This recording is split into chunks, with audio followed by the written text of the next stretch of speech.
So we've talked a little bit about pigs now. Today we're going to be building the pig paddock, and it's just 2 strands of electric wire. We got to mow around, maybe cut some brush with the chainsaw, and then we'll be able to get our 2 strands of electric fence through there and get the pigs in there later on.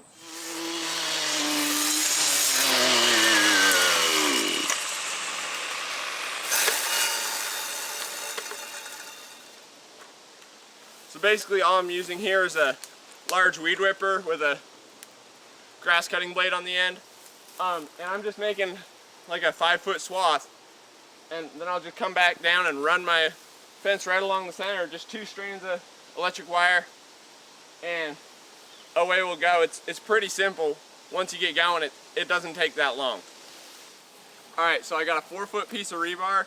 I'm going to put it in about 2 feet in the ground, I mean give or take a little bit, and then your first insulator goes about 10 inches off the ground so that your pig will run into it, and then the next one's going to be a little higher. So if the pig if they're rooting around, they'll hit their face on the bottom one, and if they're not, they're walking through or whatever, they'll see the top one.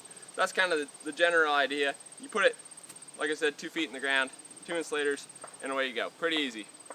Alright, so the distance between your posts really depends on how thick your wire is. We're using some pretty light wire today, so I can put them quite far apart and the wire won't hang down too much in the middle. It just depends on, if your wire's heavier, it's going to droop a lot more, and so you don't want the pigs to be getting out just because your wire's drooping and touching the ground all over the place. So you want to put them just far enough apart that the wire doesn't droop too far, but you don't want to use too many posts and waste money on that either.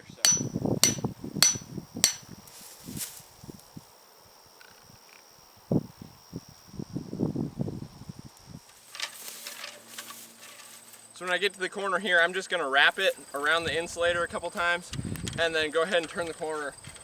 What I'm doing here is I got a bunch of old paddocks along here that we've been using all summer so far, and so I'm just going to use those as one side of the pen and then build the other 3 sides so that it just sticks out a little bit. It'll save on posts and wire and everything, and I'll just be able to keep building new paddocks off the side as time goes on and I need to expand some more.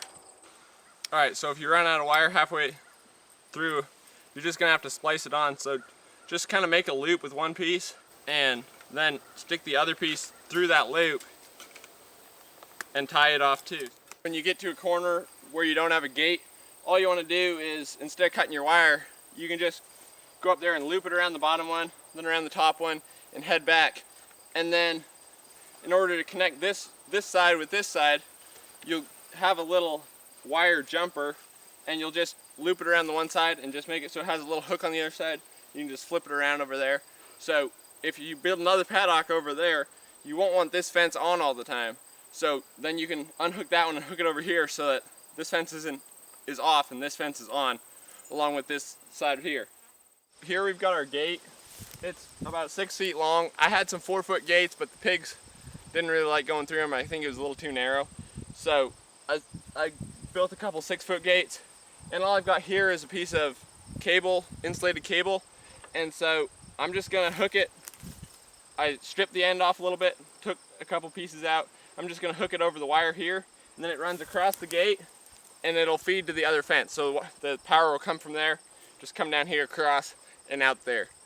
Pretty simple. And then when you want to move the pigs, you just undo one side, take your gate out of the way, and away you go. So again, I'm just using a Speedrite 1000 fencer.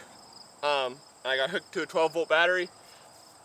This 4-foot ground rod, I put it about 3 feet in the ground. I'm just going to hook the green to that, red to the fence, and I can go ahead and power it up.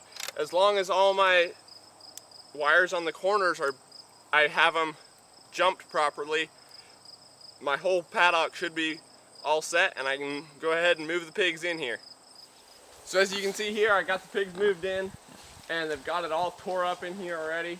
They really like their new spot.